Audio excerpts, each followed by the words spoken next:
Have you wondered what Endlers are? Through this video, we will go over all the basic questions surrounding the Endler fish. Little, active, colorful, live birth fish, adaptable, occasionally frenzy, a freshwater life in a fish form. Let's look at the physical appearance of the fish.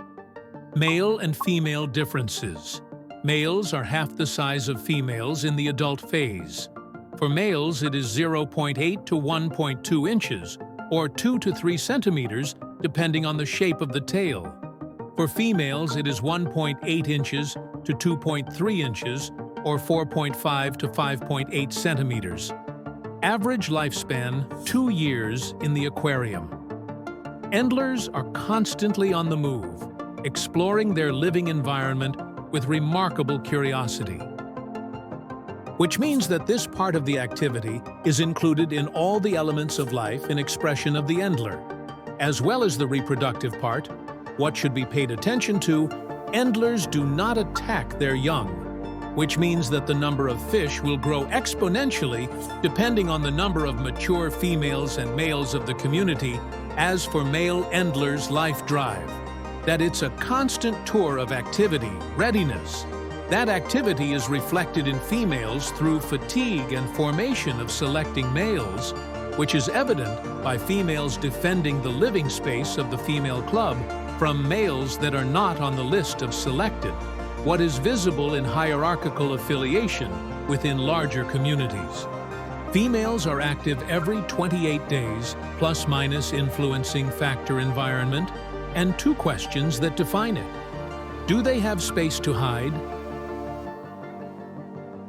and regenerate outside of community activities from jumping males?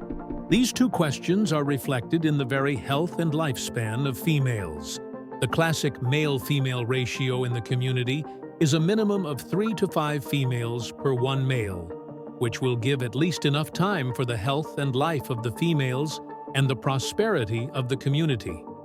It is possible to have only males in the aquarium without females, which will also have a reflection on the male's lifespan, with a shorter life, rapid fatigue, and a less expressed form of courtship compared to the full community.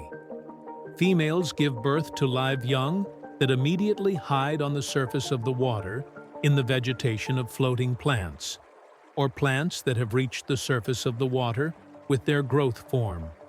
Females give birth to 5 to 40 plus young per cycle, depending on the age and health of the female. The older the female, the greater the number of birth young, and she can extend the recovery cycle itself from the nominal 28 to 40 days and more, depending on the number of births throughout her life cycle. The maturity of born fish in the reproductive part is already expressed at 28 days of age, while males get the first indications of patterns and colors at 68 days. At 98 days, they already have definition and distribution of pigmentation. Endler females are uniformly pigmented in golden or silver color in the front and central part of the body, without patterns. Fins and tail are naturally transparent.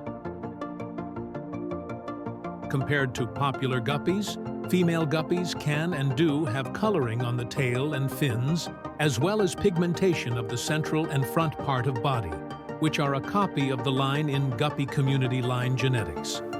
Male Endlers are smaller and have smaller tails and distinct color pattern, which is natural mimicry of a larger fish, defined by a central black dot or diagonal line surrounded by a light rim of pigmentation, most often light blue metallic, that imitates a large fish eye. Let's look at the Endler color pigment palette. Red, orange, metallic light blue, metallic green, yellow, black, white. While male guppies in that part of the pigmentation are real performers of color patterns and large dancing tails. Because of this difference in tail and size, Endlers live longer than guppies and are more active and agile. As far as health is concerned, Endlers are hardy and resistant if they have natural conditions and nutrition. Let's look at the water parameters that are required for the profiler life of the Endler shown on the screen. When it comes to Endler nutrition itself, they are a real small scale. All food is included in that. Plants, micro underwater crustaceans, algae, small bugs, worms. I will not recommend green vegetables because of the human influence on the nature of that part and the possible death of fish and other organisms within the aquarium community of life. In the case of algae feeding itself, it is a supplement to the diet. Compared to viviparous small fish, on the scale of greater dedication to searching and plucking algae, the list is visible on the screen. Like most fish that are in schools or in a community, there is a presence of less talked fish frenzy.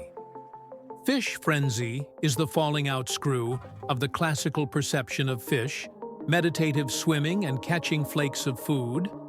It is the organizational fuse in action, school locating and attacking the targeted live food in the raw, natural hunting part of the fish. Dangerous condition for smaller forms such as shrimps, snails, and similar smaller forms. The recommendation for full life community is dehydrated form food. If the community is only fish, then live food. An ideal habitat for endlers is a lot of plants, and a lot of plants in order to provide shelter, more activity zones, and enable the natural form of the smallest life forms in the whole circle of nature of the connection of life, which leads to natural behavior in the habitat for endlers. This brings our acquaintance with the endler fish, getting to know the basics to an end. And we have two questions to think about. What is Endler to the community of nature? What prompted me to be curious about the life form of an Endler?